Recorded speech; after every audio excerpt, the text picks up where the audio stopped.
In this video, I'm going to show you how to create exploded dimensions in AutoCAD for greater editing flexibility.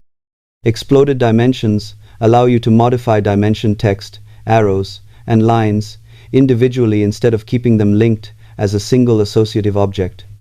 To get started, type dimension in the command line and press enter. AutoCAD will display the current dimension associativity setting, which is typically set to 2 for associative dimensions. Enter 0 and press enter again to switch dimensions to a non-associative state.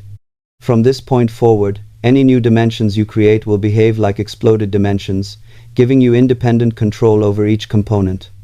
This can be especially useful when making custom adjustments or preparing drawings that require unique formatting. Keep in mind that this setting only affects dimensions created after the change. Existing dimensions will need to be recreated or exploded separately if needed. Thanks for watching, and be sure to check out more AutoCAD tutorials